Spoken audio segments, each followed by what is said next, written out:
খাজা মাইনুদ্দিন চিশতি রাহমাতুল্লাহ আলাইহি, জোরে বলো মারহাবা। যিনি আজমেরিতে শুয়ে আছে, ও যুবক, পিতৃরাজ কি করলেন? একটা পাথর চালান দিলেন খাজা মাইনুদ্দিনকে মারার জন্যে। কালো জাদু করলেন। মুসলমান শোনো, এত জাদু করে একটা পাথর চালান দিলেন। আজমিরি যে দেখে আসবেন, ওই পাথরখানা কয়েক টন ওজন, 1-2 মণ নয়, কয়েক টন ওজন। এই পাথরটা আল্লাহ রাব্বুল আলামিন, আল্লাহর ওলির হাতের ইশারায় এই পাথরটা ঝুলন্ত অবস্থা আছে, কোনো খুঁটি নাই, কোনো রশি নাই। আল্লাহ রাব্বুল আলামিন পাথরখানা ঝুলায় রাখছে। পিতৃরাজ যখন পাথর চালান দিলেন খাজা বাবারে মারার জন্য, ও যুবক, উনি আছেন মোরাকাবা মুশাহাদায় বসে। পাথরখানা মাথার উপরে এসে শুধু ঘুর ঘুর করে ঘুরতেছিলেন। খাজা মাইনুদ্দিন সালাম ফিরাইলেন। সালাম ফিরাইয়া মুসলমান নামাজের সুরত ভাঙ্গিয়া ইশারা করলেন, পাথর দাঁড়াও। সঙ্গে সঙ্গে পাথরখানা দাঁড়ায় গেলেন। এই পাথরটার মধ্যে হাত দিলেন। আল্লাহ বলে, পাথর রে, তুমি কি হয়ে যাও? ফোমের মতো নরম হয়ে যাও, তুলার মতো নরম হয়ে যাও, কারণ আমার বন্ধু পাথরের মধ্যে হাত দিছে। হে মুসলমান, কিয়ামত পর্যন্ত ওই পাথরখানা ঝুলন্ত অবস্থায় আছে, কিয়ামত পর্যন্ত থাকবে। ও যুবক, এই পাথর কোনো খুঁটি নাই, কোনো রশি নাই, কোনো বান্ধন দেয়া নাই। আল্লাহ রাব্বুল আলামিন অটোমেটিক এই যে আজকে একটা তাবু টানাইছেন, তাবুর মধ্যে কয়েকটা খুঁটি লাগছে, রশি লাগছে, কিন্তু খাজা মাইনুদ্দিনের হাতের ছোঁয়ায় পাথরখানা ঝুলন্ত অবস্থা আছে, কিয়ামত পর্যন্ত থাকবে। ও মুসলমান শোনো, যেমনি ভাবে যারা মক্কা মদিনায় গেছেন, আমাদের হজ প্রধানত আজকের সভাপতি, উনি মদিনায় গেছেন, হজ করেছে। যেমন মাকাম ইব্রাহিম আলাইহিস সালামের পায়ের সব যে পাথরের মধ্যে লাগছে, ওই পাথরখানা কিয়ামত পর্যন্ত ঝুলন্ত অবস্থায় আছে। আর খাজা মাইনুদ্দিনের হাতের সব যে পাথরের মধ্যে লাগছে, ওই পাথরখানা কিয়ামত পর্যন্ত ঝুলন্ত অবস্থায় থাকবে। জোরে জোরে চিল্লায় বলা যাবে না মারহাবা। ওলি আল্লাহদের বিষয় আমি নবী রাসূলদেরকে নিয়ে কিছু কথা বলবো।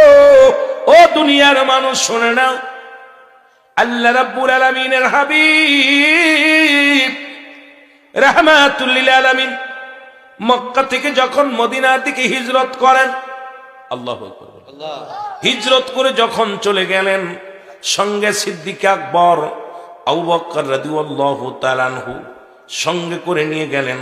আমার বাবারা, যাইতে যাইতে পাথে পিছনে শত্রুপক্ষ।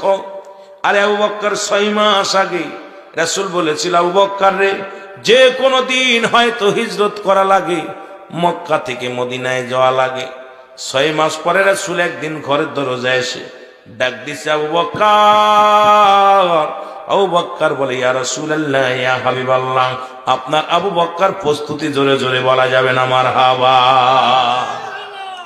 আমার নবী আবু বকর, তুমি ঘুমাও নাই? আবু বকর, তুমি ঘুমাও নাই? বলি, ইয়া রাসূলুল্লাহ, ইয়া হাবিবাল্লাহ, যেদিন থেকে আপনি বলেছেন যে কোনো মুহূর্তে মক্কা ছেড়ে মদিনায় যাওয়া লাগতে পারে, সেদিন থেকে আমি একটা দিন দরজায়, একটা দিন আমি বিছনায় পিঠ লাগাই নাই, দরজায় পিঠ লাগায় দাঁড়ায় থাকি। না জানি রাসূল কখন আসবে, কখন আমারে ডাক দিবে। আবু বকর বলে, যদি উঠতে দেরি হয় শত্রুপক্ষ হানা দিতে পারে, আমার নবীর উপর আক্রমণ করতে পারে। এই কারণে 6 মাস হয়ে গেল নবী গো, আমি একটা দিনও বিছনায় পিঠ লাগাই না। ভালোবাসা কারে কয় রে মুসলমান, শোনে নাও। নবী বলে, আবু বকর তাড়াতাড়ি গুছায় নাও। আবু বকর বলে, হুজুর আমি প্রস্তুতি। নবী কয়, কি বলতে চাও? আবু বকর বলে, হুজুর, ওই যেদিন আপনি বলেছিলেন সেদিনে আসিয়া হিজরতে আমার আপনার সঙ্গে সফর করা লাগবে, সব কিছু আমি গুছায় রাখছি। ইয়া রাসূলুল্লাহ, ইয়া হাবিবাল্লাহ, আমি আবু বকর প্রস্তুতি আছি। নবী বলে, আবু বকর রে, কি বলতে চাও? বলে, হুজুর, আমি হিজরতের জন্য যা যা লাগবে আগেই গুছায় রাখছি। জোরে বলেন সুবহানাল্লাহ। আমার ভাইরা, আমার আবু বকর রাদিয়াল্লাহু তাআলাকে সঙ্গে নিয়া রাহমাতুল লিল আলামিন ছুটলেন। যাইতে যাইতে পিছনে শত্রুপক্ষ নবী একটা গুহার মধ্যে আশ্রয় নিলেন। অনেক লম্বা ইতিহাস বাবারা আমার। কাফেররা পিছে পিছে আসলেন। এদিকে মুসলমানরা সূর্য ওই গুহার মধ্যে প্রবেশ করলেন দরজা দিয়ে। এই দরজার মুখে মাকড়সা বাসা বানাইলেন, সুন্দর করে বাসা বানাই রইলেন। এবার মুসলমান শোনো, আর ওই বাসা যখন বানাইলেন, কবুতর আসিয়া ডিম পারিয়া তা দিতে লাগলেন। ও আমার নবীজি ভিতরে আসেন, কাফেররা আসলেন পায়ের ছাপ দেখিয়া দেখিয়া ভিতরে কুয়ারাস আবু বকর রাদিয়াল্লাহু তাআলা আনহু রাহমাতুল আলামিন দুজন অপেক্ষা করতেছিলেন। শত্রুপক্ষ বাইরে থেকে কথা বলে, সব শোনা যায়। সিদ্দিক আকবর ডাক দিয়ে কয়, নবী গো, শত্রুপক্ষ মনে হয় আমাদের দেখে ফেলেছে, আমাদের পিছু লেগেছে নবী গো। ওই গুহার উপর দিয়া না গুনাহ করে সব শোনা যায়। আল্লাহর নবী বলে, আবু বকর ভয় পেও না। বলে, নবী গো, শত্রুপক্ষ তো শত শত। নবী আবু বকরে ভয় পাও কেন? আমাদের সঙ্গে তুমি আর আমি নয়, আমাদের সঙ্গে রব্বে কারীম আছে। জোরে বলেন মারহাবা। কেমন ইমানি জজবা, কেমন ইমানি বল, কেমন নবীজির আদর্শ মুসলমান শুনে নাও। এবার মুসলমান শত্রুপক্ষ যখন চলে গেল, রাসূল আকরাম সাল্লাল্লাহু আলাইহি ওয়াসাল্লাম ওখান থেকে বের হয়ে মদিনার দিকে রওনা হয়ে গেল। আমার ভাইরা আমার, মাকড়সা ডাক দে বলে, আল্লাহ তোমার বন্ধুরা আমি সাহায্য করেছি। ওলি আল্লাহদের পক্ষে থাকলে কি হয়, নবীদের পক্ষে থাকলে কি হয়, আমি কথাগুলো বোঝানোর জন্য বলে যায় বাবা। মাকড়সা বলে, আল্লাহ আমি তোমার বন্ধুরে সাহায্য করেছি, আমি ধন্য, আমি ধন্য। আমার আল্লাহ কয়, মাকড়সারে আমার বন্ধুরে কারোর কাছে আমি ঋণী রাখবো না, কারণ এই দুনিয়ার মধ্যে তুমি আমার বন্ধুরে সাহায্য করেছো, আমি তোমার প্রতিদান দিতে চাই। কিয়ামত পর্যন্ত তুমি শুধু বাসা বানাইবা, খাবারের টেনশন করা লাগবে না, খাবার তোমার খাবার বাসার মধ্যে চলে আসবে। এই জন্য দেখবেন মাকড়সা খাবারের জন্য কোথাও ছোটাছুটি করে না, মাকড়সা শুধু জাল বনে আর জাল বনে। আরে রাত ভরে খাবারগুলো মুসলমান দিন ভরে খাবারগুলো এটে থাকে, রাত ভরে মজা মেরে খায়, জোরে জোরে চিল্লায় বলা যাবে না মারহাবা। কবুতর বলে, ডাকতে বলে, আল্লাহ ও আমার আল্লাহ, আমি তোমার হাবিবের সাহায্য করেছি, তোমার নবীর সাহায্য করেছি, আবু বকরের সাহায্য করেছি। আমার আল্লাহ বলে, কবুতর রে আমার বন্ধুরে কারোর কাছে ঋণী রাখবো না, কারোর কাছে আমি ঋণী রাখবো না। কবুতর রে কয়, আল্লাহ আমি ডিম পারিয়া তা দিতেছিলাম, শত্রুপক্ষ এসে যখন আমাকে দেখছে মনে করেছে পুরন বাসা, এই বাসা তো হতে পারে না, এর ভিতরে রাসূল যায় নাই। আল্লাহ গো, তোমার বন্ধুরে আমি সাহায্য করেছি। আল্লাহ রাব্বুল আলামিন ডাক দে কয়, কবুতর রে কিয়ামত পর্যন্ত তোর বাসা বা নিজের ঘর বানানো লাগবে না, কিয়ামত পর্যন্ত তোর ঘর মানুষে বানাবে। দেখবেন বাবা, কেউ বানায় টিন দিয়া, কেউ বানায় জুরি দিয়া, কেউ বানায় কাঠ দিয়া। কবুতরের ঘর কবুতর নিজে বানায় না, কবুতরের ঘর মুসলমান মানুষই বানায়। জোরে বলেন ঠিক কিনা? তদ্রূপ যেমন মুসলমান ইব্রাহিম খলিলুল্লাহ, ওনাকে যখন আগুনের মধ্যে ফেললো, জোরে বলেন আল্লাহু আকবার। কয়েকটা কথা আমি বলে যাই। আজকে কোরআন শরীফের চুমা দেন, উপরে একটা কাগজ থাকে, ও উপরে একটা কি থাকে, কাবার থাকে, কাবারের মধ্যে চুমা দেন, কারণ কোরআন শরীফের দামে, কোরআন শরীফের মর্যাদার কারণে কাবারের মর্যাদা বেড়ে যায়। আল্লাহর ওলিদের সঙ্গে থাকলে মুসলমান আপনাদের দাম বেড়ে যাবে, মর্যাদা বেড়ে যাবে, এর মধ্যে কোনো সন্দেহ নাই। ইব্রাহিম খলিলুল্লাহ যখন মুসলমান ইব্রাহিম আলাইহিস সালাম আগুনের মধ্যে ফেললেন, দুইটা প্রাণী ইব্রাহিম আলাইহিস সালামকে সাহায্য করেছিলেন, তার মধ্যে এক নম্বর হলো কাকলাস, দুই নম্বর হলো ব্যাং। মুসলমান এবার আল্লাহর কাছে দাবি করে, আল্লাহ তোমার ইব্রাহিমের আগুন আমি নিভাইয়া দিছি। ব্যাং কয়, ব্যাংকে কয়, আল্লাহ তোমার ইব্রাহিমের আগুন আমি নিভাইয়া দিছি। এ যুবক, দিলের কান্ডা লাগা শোনো, ইব্রাহিম আলাইহিস সালামকে আমি সাহায্য করেছি। আল্লাহ কয়, ও ব্যাং, আমার বন্ধুরে সাহায্য করেছো, আমি তার বিনিময় দিয়ে দিলাম তোমার কিয়ামত পর্যন্ত তোমার প্রস্রাব পবিত্র থাকবে। ব্যাঙের মুসলমান কোনে ব্যাঙ দেখবেন ঘরের মধ্যে, ওর গাটা বড় পোড়া, ওই গার মধ্যে পোড়া পোড়া দাগ, ঠুসকা পড়া, বসন্ত রোগের মতো। এই কুনে ব্যাঙের প্রস্রাব কিয়ামত পর্যন্ত পাক। এই কুনে ব্যাঙরা চুলে মুসলমান হযরতে, ও মুসলমান শুনে নাও, ওই না কোথায় ইব্রাহিম খলিলুল্লাহ আগুনের মধ্যে যখন ফেলাইছিল, ওই আগুনটা প্রস্রাব করে দিয়েছিল আগুনের মধ্যে লিবানোর জন্য। আল্লাহ কয়, প্রস্রাব যেহেতু করে তুই আগুন লিবানোর জন্য পাগল হয়েছিলি, আমি আল্লাহ তোরে ভালোবেসে ফেললাম। ওরে ব্যাং, কিয়ামত পর্যন্ত তোর প্রস্রাব আমি পবিত্র করে দিলাম। ও যুবক, শুধু তাই নয় রে, কাকলাস বলে, আল্লাহ ইব্রাহিম খলিলুল্লাহর আগুন আমি ফু দিয়ে লিবাইয়া দিছি। আল্লাহ কয়, কাকলাস রে, দেখবেন কাকলাস ওই যে শুধু গাছে দাঁড়ায় টিক টিক টিক টিক করে, মানুষে কয় রক্ত খায়। ওরে আমরা বলি কাকলাস, আপনারা কি কন জানেন না? মুসলমান এটা রক্ত খায় না। ও মুসলমান শুনে নাও, সবাই কয় রক্ত খায়, কেউ স্যাপনায় বুকে, কেউ দৌড় মারে। এই যে মাসা ঘা করে পাছান চিকুন, একদম লেস চিকুন, মাথাটা মোটা, বয়া বয়া, খালি মুখটা এরকম করে। কাকলাস, কাল্লা তোমার বন্ধুরে আমি সাহায্য করেছি, আমার জিব্বাটা পুড়ে গেছে তোমার বন্ধুরে সাহায্য করতে যাইয়া।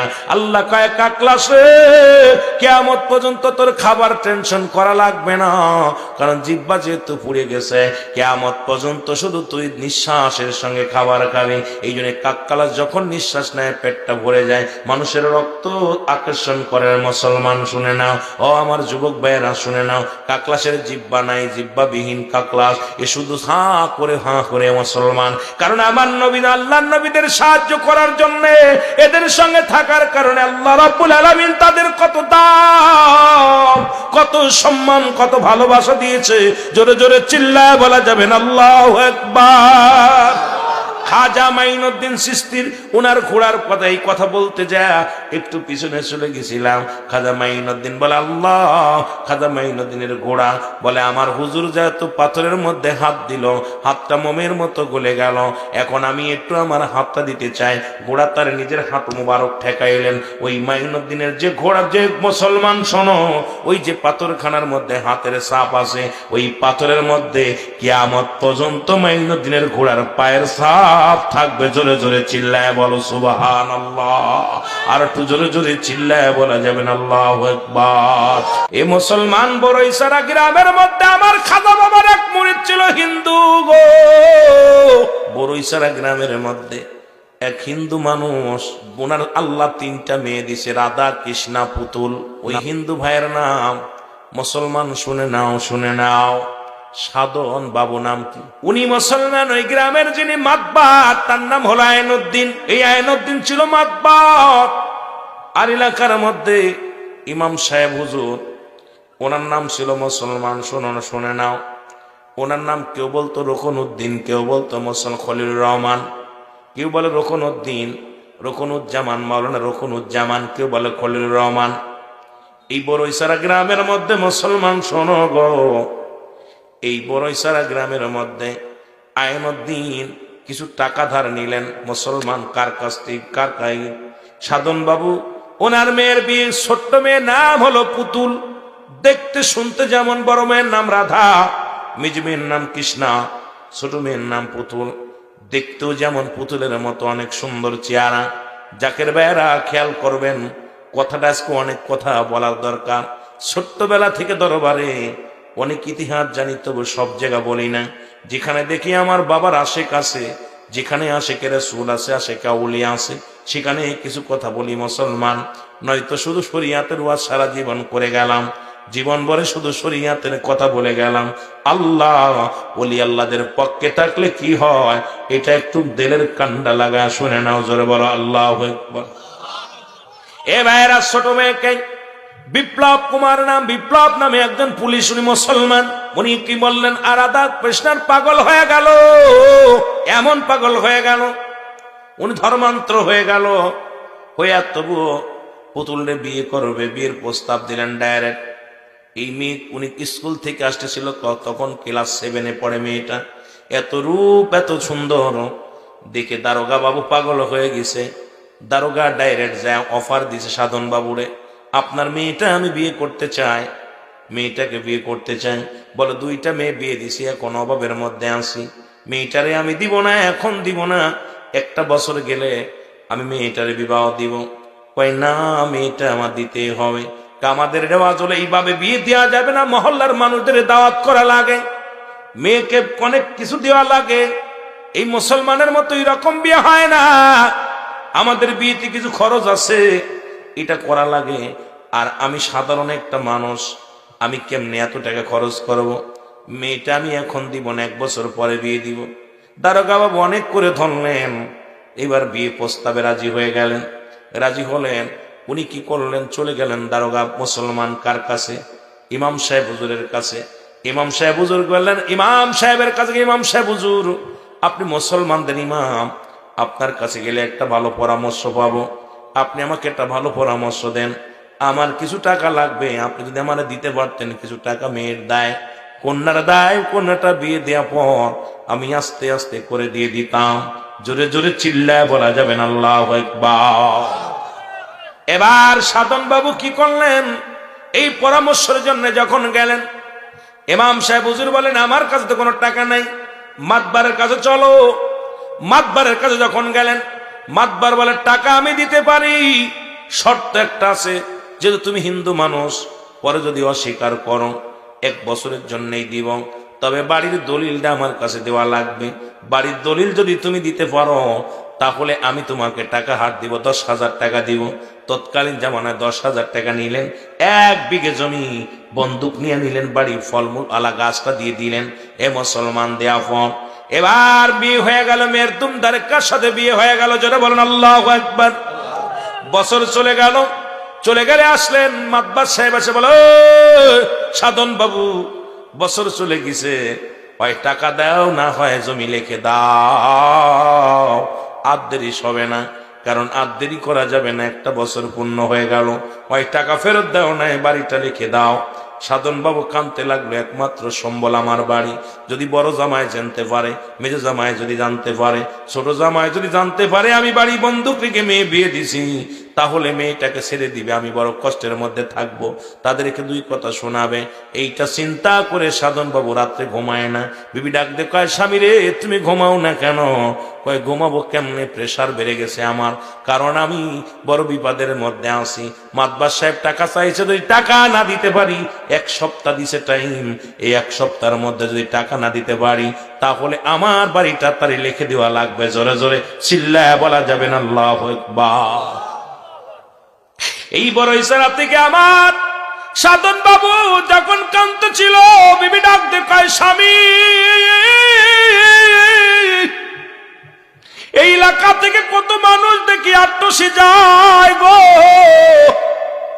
ওই আট্টসি যায় তারা ধনী হয়ে গেছে, আট্টসি যায় অনেকের অনেক বিপদ থেকে মুক্ত পেয়েছে। স্বামী রে তুমি যাও, আমি তোমাকে অনুরোধ করি তুমি যাও, আট্টসির দরবারে যে একটু ঘুরে আসো, হুজুরের কাছে নালিশ দাও।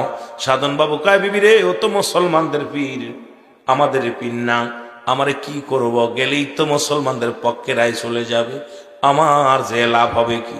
বিবি কয় স্বামী রে যাও, আগামীকাল যাও দেখে আসো। এবার সাধন বাবু চলে আসলেন কেবলা জানো হুজুর, হুজরা শরীফে বসে আছেন, বড়ই তোলা হুজরার মধ্যে বসে বসে জাকেরানদের নালিশ নিতেছেন। এমন সময় সাধন বাবু এসে হুজুরের কামরার মধ্যে দাঁড়ায় আছে, এইভাবে হাত জোর করে দাঁড়ায় আছে।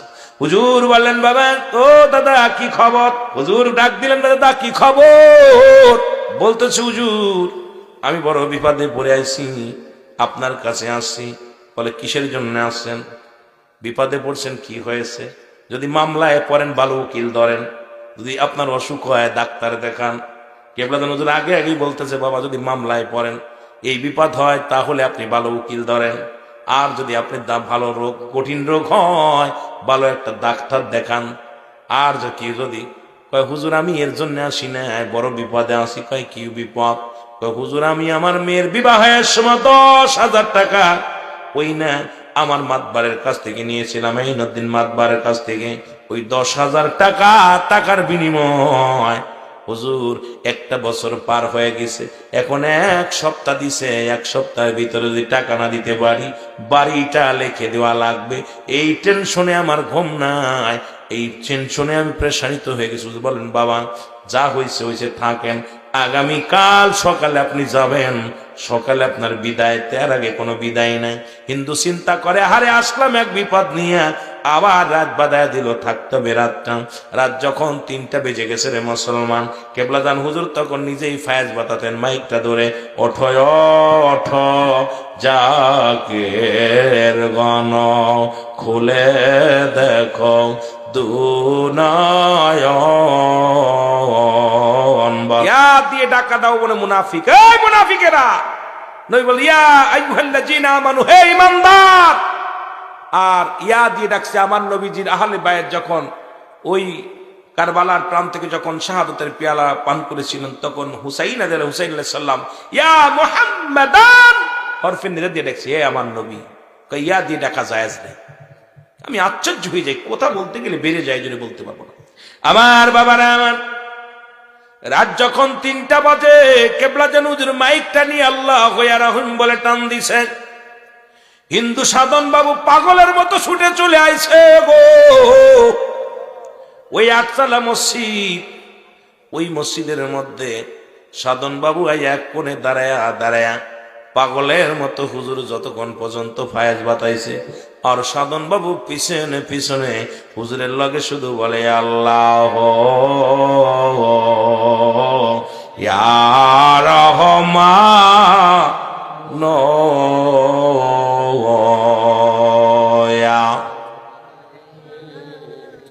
সাধন বাবু আল্লাহর নামে এত পাগল হয়েছে গো,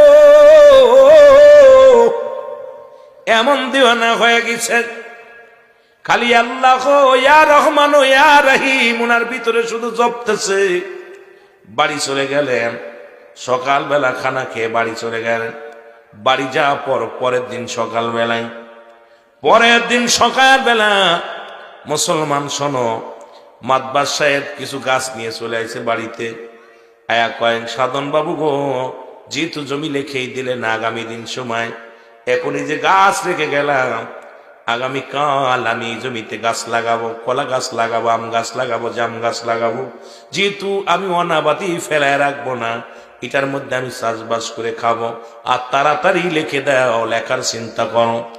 সাধন বাবু ডাক দে, কয় বিবি রে, আগেই বলছিলাম এই পীরের কাছে যাওয়া যাবে না, এই পীর তো মুসলমানদের পীর, এই পীরের কাছে যাওয়ার পর যাও 2-1 দিন দেরি হয়েছিল, আজকে চলে আসছে আমার জমিটা দখল করার জন্য।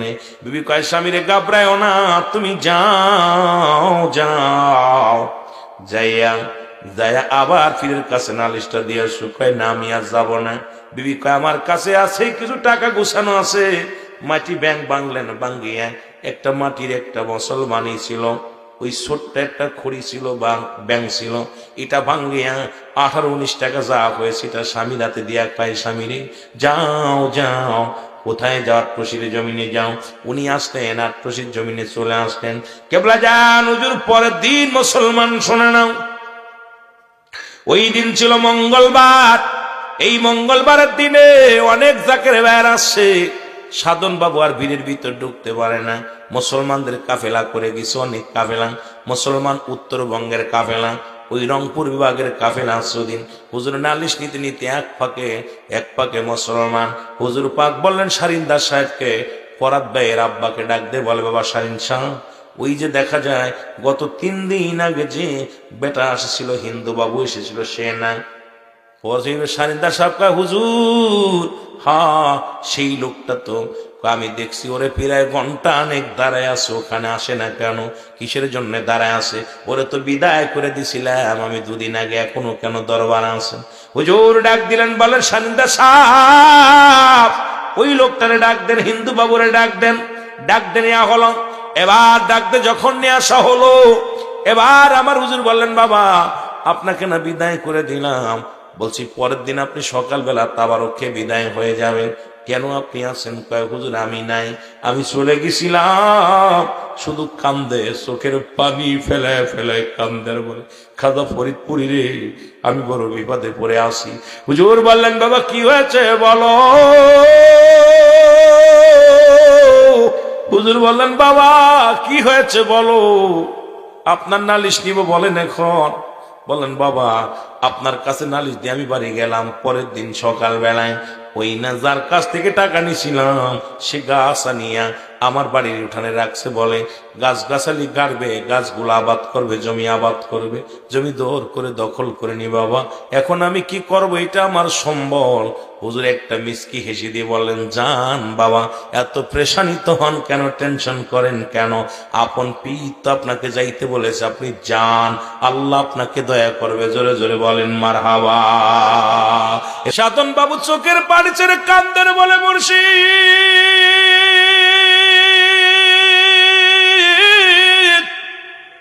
মুর্শিদ রে,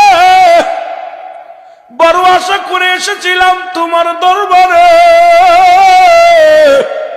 নিরাশ করিয়া দিও না মুর্শিদ তুমি আমারে। মুসলমান গভীর মনোযোগ, এখান থেকে বাড়ি বিদায় নিয়ে গেলেন। পরের দিন যখন উনি গেলেন, যাইতে যাইতে সন্ধ্যা গনিয়ে আসলো।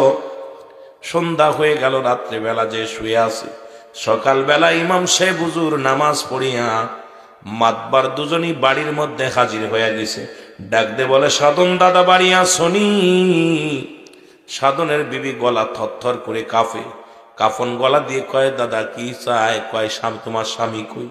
কয়, স্বামী তো একটু বাইরে গেছিল, আসে ঘুমাচ্ছে ঘরের মধ্যে। কয়, ডাক দাও। ডাক দেয়া না হলো। ডাক দে কয়, সাধন রে, ও সাধন, যতগুলো গাছ আনছি তুমি লাগাইবা, তোমার ওরকম দিলাম। জীবনে আমি আর কোনোদিন টাকা চাইতাইব না, জীবনে তোমার এই জমি আমি দখল করতাইব না, ওই টাকার আর দাবিও আমি করব না, ওই টাকা আমি তোমাকে দিয়ে দিলাম, আর জীবনে কোনোদিন তোমার কাছে টাকার দাবি নিয়ে আসবো না। এই ইমাম সাহেবকে সাক্ষী রেখে বললাম, এই নাও তোমার দলিল, এই দলিল খালা নিয়ে নাও। এই দলিল গতকালকে আমি রাত ভরে শুধু মরণের কল্পনা, মরণের ওই আমাকে আমি দেখেছি আমি মারা গেছি, কঠিন আযাব হচ্ছে আমার কবরের ভিতরে। আরে মাতবার সাহেব ডাক দে কয়, আমি এত আযাব, ওই কবরের মধ্যে সাপ বিচ্ছু, কত গজব, এটা দেখা পর আমি রাত্রে ঘুমাইতে পারি নাই। সাধন রে, এই জমি জমাতে হবে কি, টাকা পয়সা দেখি হবে, আরে আমি যদি কবরে শান্তি না পাই রে সাধন, এই দুনিয়ার জিন্দেগি দেখি হবে। সাধন কান্দে আর বলে, ভাই রে, আরে ভাই, আমি আপনার টাকা দিয়ে দিব।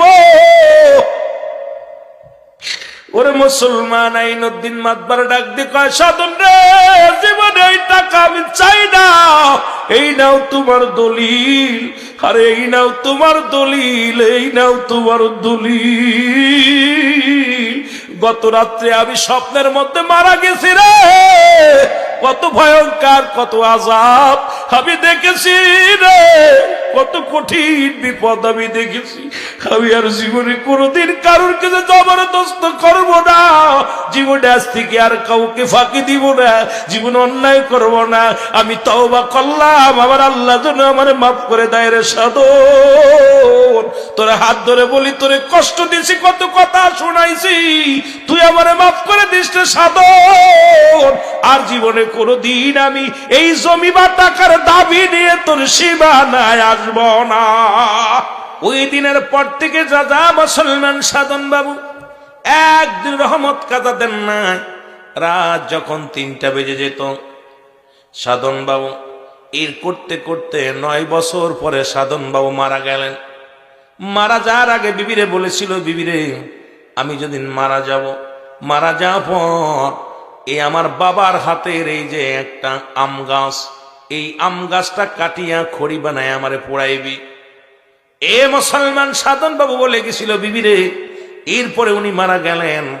সাধন বাবু মারা যাওয়ার পর, ও মুসলমান শোনো, এই বড়ই সারা শ্মশান ঘাটে নিয়ে যাওয়া হলো, গাছটা কাটা হলো, গাছের ডাল কাটা হলো, কাটিয়া খড়ি বানানো হলো, এটা নিয়ে শ্মশানে যাওয়া হলো।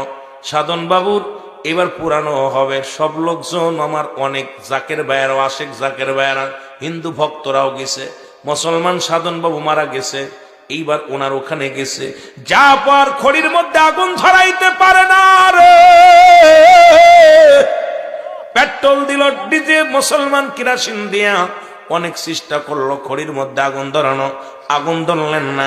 এরপরে চলে গেলেন কোথায়? কয় আগুন এই গাছ দিয়ে পোড়ানো যাবে না, এই গাছ শ্মশান হয়ে গেছে।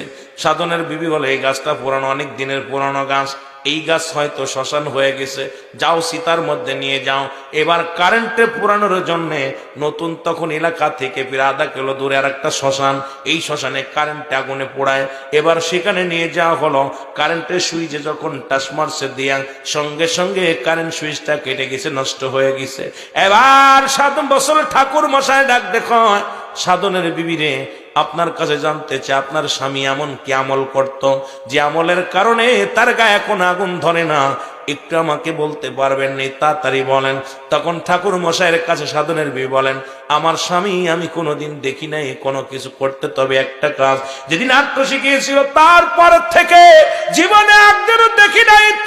9 বছরের মধ্যে একদিন তার রহমত কাজা গেছে, যখন আমরা ওই রাত্রেবেলা এক কান ধুতি বিছাইতো আর এক খান ধুতি গায়ের মধ্যে দিয়া রাত যখন 3টা বেজে যেত চোখের পানি ছেড়ে কান্তর বলতে আল্লাহ ইয়া রহমান।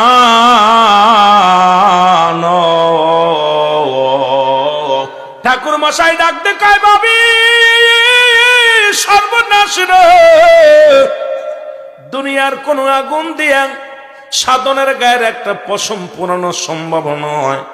সাধন বাবু তো অনেক আগেই মুসলমান হয়ে গেছে, তাড়াতাড়ি নিয়ে যাও, আত্মশির জমিনে নিয়ে যাও। সাধন বাবুকে একটা পিকআপে উঠানো হলো, তখন ওখান থেকে গাড়ি করে আত্মশির দরবারে আনা হলো। কেবলা জান হুজুর হুজরার মধ্যে অজার নয়নে কাঁদতেছে। এরা মুসলমান মুসলমান শামসুদ্দিন চাচা বলতেছিলেন, ওদিন দেখি হুজুর ছটপট শুধু করতেছে, পায়তারা করে, একবার এদিকে যায় একবার ওদিকে যায়। হুজুর কেন যেন ছটপট করতেছিলেন।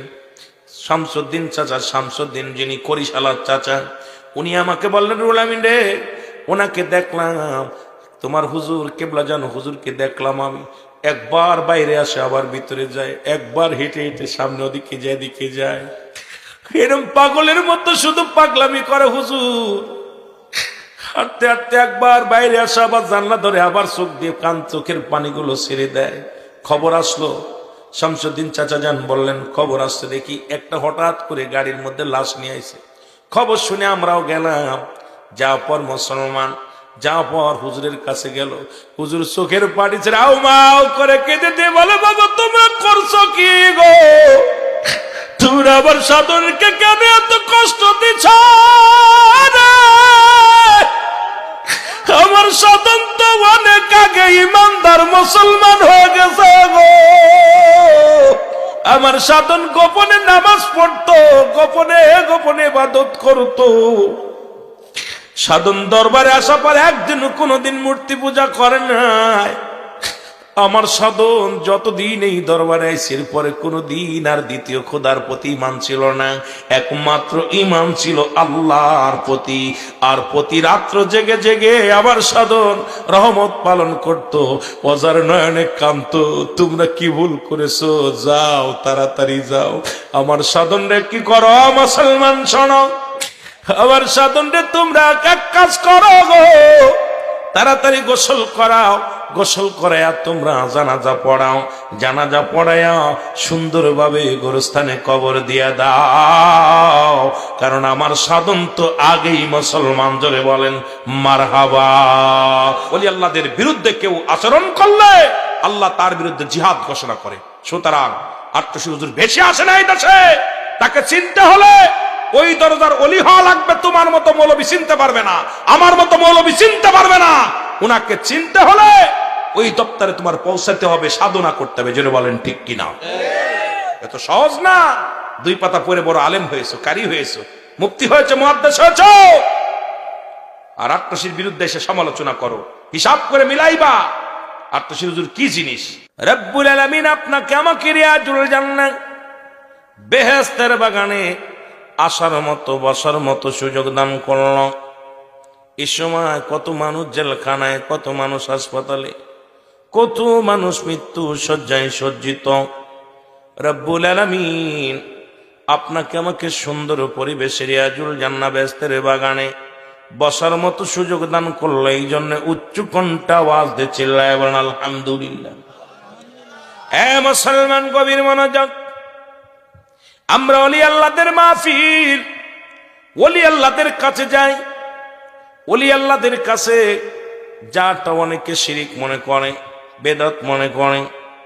বাবা, যারা জামাত ইসলাম করেন তাদেরও একজন পীর আছে, যারা তাবলিগ জামাত করেন তাদেরও একজন পীর আছে। তাবলিগ জামাতের যিনি পীর তিনি হলো ইলিয়াস আলাইহিস সালাম, ঠিক কিনা? ইলিয়াসকে ওনারা পীর ভাবে। যারা জামাত ইসলাম করেন তাদের একজন পীর আছে, তারা হলো আবুল আলা মদুদি। নাম কি? জোরে বলেন, নামটা কি? এখন আমরা পীর মুরিদি করলেই দোষ, বুঝে নেবেন। আপনাদের পীরের নামটা লন। আবুল শব্দের অর্থ পিতা, আলা শব্দের অর্থ উপর, সর্বস্ব সাহায্যকারী, মদুদ শব্দের অর্থ সাহায্যকারী। তাফসীর শোনেন আগে, এর আবুল আলা মদুদির তাফসীরটা শুনলে মজা লাগবে। আমরা তো আট্টশির হুজুরের সর্বোচ্চ পীর বলি না, সারসিনার পীরের সর্বোচ্চ পীর বলি না, মানিকগঞ্জের পীরের সর্বোচ্চ পীর বলি না। ধরেন যে কোনো পীরকে আপনারা বলেন না সর্বোচ্চ পীর, আর তারা কয় আবুল শব্দের অর্থ হলো পিতা, আলা শব্দের অর্থ হলো উপর, মদুদ শব্দের অর্থ হলো সাহায্যকারী। সর্বোচ্চ সাহায্যকারী পিতা হলো আবুল আলা মদুদি। এই যে ইমাম ফখরুদ্দীন রাজি বলেন, পৃথিবীর মধ্যে যার পীর নাই তার পীর শয়তান। তার পীর কি? তার পীর শয়তান। এখন পীর শব্দের অর্থ অভিভাবক, গার্জিয়ান। যার গার্জিয়ান নাই, যে গরুটা সারা গরু, সে মুসলমান।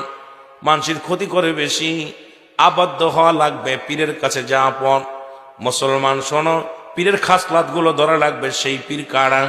আল্লাহ বলে সূরা ইউনূসের মধ্যে 11 নম্বর পারা 62 নম্বর আয়াত, আল্লাহ বলে আলা সাবধান, ইন্না নিশ্চয়, নামাজের আগে আলা নাই, হজের আগে আলা নাই, যাকাতের আগে আলা নাই। আল্লাহ বলে আলা সাবধান, ইন্না নিশ্চয়, আলা ইন্না উলিয়াল্লাহি, আল্লাহর তরফ থেকে যারা ওলি হয়। লা নাই, খাউফুন শব্দের অর্থ ভয়। অলা যদি অবস্থান করে হুমদের উপরে জানন, তাদের কোনো চিন্তা নাই, ভাবনা নাই। আমার ভাইরা, আমার বন্ধুরা, আমার নামাজের আগে আলা নাই, হজের আগে আলা নাই, যাকাতের আগে আলা নাই। আল্লাহ আলা ব্যবহার করছে আল্লাহর ওলিদের বিষয় বলতে যায়। রাসূল বলে মেরকাত সূরা মেরকাতের 10ম খণ্ড 722 নম্বর পৃষ্ঠা, তাফসীরুল বায়ান 5ম খণ্ড 524 নম্বর পৃষ্ঠা। রাসূল বলে আলা সাবধান, ইন্না নিশ্চয়, আলা ইন্না উলিয়াল্লাহি, আল্লাহর তরফ থেকে যারা ওলি হয়, লা ইয়ামুত, তাদের কোনো মৃত্যু নাই। জোরে বলেন মারহাবা। এ ভাইরা, আমার বন্ধুরা, আমার এই বাংলাদেশে যখন কোনো মাদ্রাসা ছিল না, যখন কোনো মসজিদ ছিল না, আল্লাহর ওলিগণের আগমনে মাদ্রাসা পাইলাম, মসজিদ পাইলাম। আজকে যাদের খাতিরে আজকে বড় বড় মসজিদ গুলো পাইলাম, আজকে সেই মাদ্রাসায় লেখাপড়া করে আল্লাহর ওলিদের বিরোধিতা করলাম, আল্লাহর ওলিদের সঙ্গে দুশ্মনী করলাম। ও আমার ভাইরা, আমার বন্ধুরা, আমার শুনে নাও, কারণ আল্লাহর ওলিদের সঙ্গে বিরোধ করো না। এটা করলে নিজের ক্ষতি নিজে ডেকে আনবা। কোন ওলি আল্লাহর সঙ্গে, যখন বুখারী শরীফের হাদিস, আল্লাহর রাসূল বলেছেন, যদি কোনো ব্যক্তি পৃথিবীর মধ্যে কোন ওলি আল্লাহর সঙ্গে দুশ্মনী করে, আল্লাহ রাব্বুল আলামিন তার বিরুদ্ধে জিহাদ ঘোষণা করে। জোরে বলেন ঠিক কিনা? ওরে প্রেমের খেলা, আশিকের মেলা, প্রেমের খেলা সবাই বোঝে না, আশিকার মাসুকের প্রেমের প্রেম করেছেন খলিলুল্লাহ, আগুন ফেলাইল আল্লাহ, ওরে আগুন হইল ফুল বাগিচায়, আগুন পশম পড়ে না, আশিকার মা। এই তো নমুনা বলে আশিকার মা। গলা টানে রে, এরে আশিকার মাসুকের প্রেমের এই তো নমুনা, বলো প্রেমের খেলা, আশিকের মেলা, প্রেমের সবাই জানে না, আশিকার মাসুকের প্রেমের এই তো নমুনা, বলো আশিকার